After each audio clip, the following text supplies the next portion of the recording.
Now, with all the turmoil over immigration policy in the U.S., some organizations are making a case that refugees are a valuable resource, one that is fundamentally good for business. A study by the Fiscal Policy Institute says employers who hire refugees see lower turnover rates. In fact, in the manufacturing industry, the average annual refugee turnover rate was 4% annually. That's compared to 11% overall. In the hotel space, it was 29% among refugees compared to 36%. In the meat packing sector, it was 25% compared to 40% overall. Replacing an employee in any of those jobs can cost about $5,000. Now, let's bring in David Dyssegaard Kallick, Deputy Director of the Fiscal Policy Institute, to discuss this. David, what were you guys hoping to look at and to accomplish by doing a report like this? Well, in the current political climate, we were, of course, eager to see how refugees were doing across the economy, and especially, how it was going between employers and employees. And so we were looking at different areas of the country, different types of businesses, and wanted to see how were refugees doing and how was it working out for their employers. The numbers themselves are interesting. I wonder if you're able to get into the motivation at all to find out why is it that refugee employees are more likely to stay in a job and have less turnover than anybody else.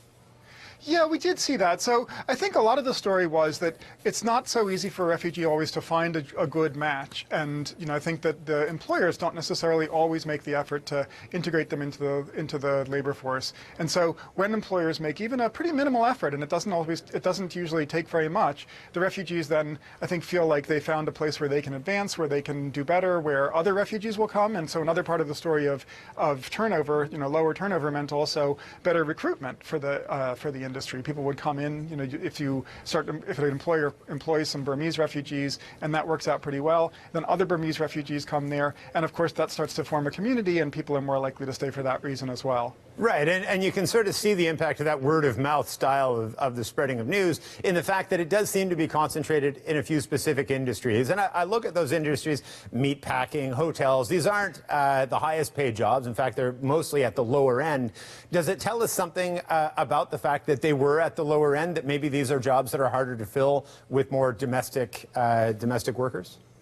Well, so that is definitely part of the story. So we did look at meatpacking and hotels intentionally for that reason. But we did also look at manufacturing, which tend to have much more promising jobs and a wider range of people who use that as a kind of starting job for moving on.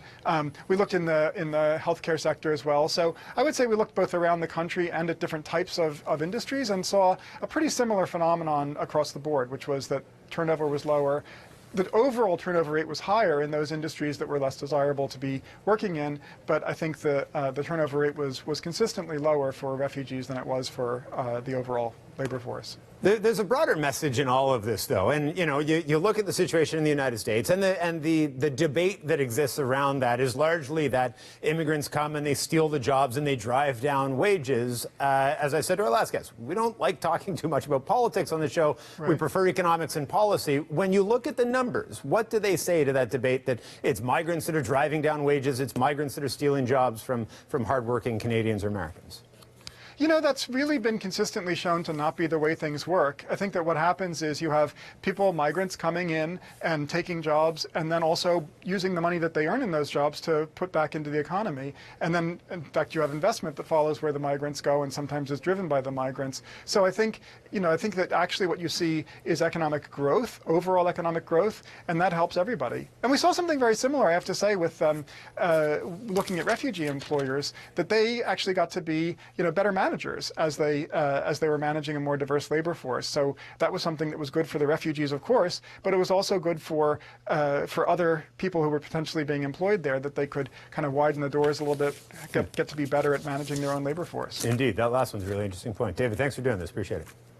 Thanks, and I have to say it was terrific to work with the Partnership for Refugees in doing the report, and they really provide a lot of help to different groups that are trying to do the right thing, and so I was pleased to do that with them Good too. Stuff. All right, we appreciate it. David Dyssegaard Kallick is the Deputy Director of Fiscal Policy Institute.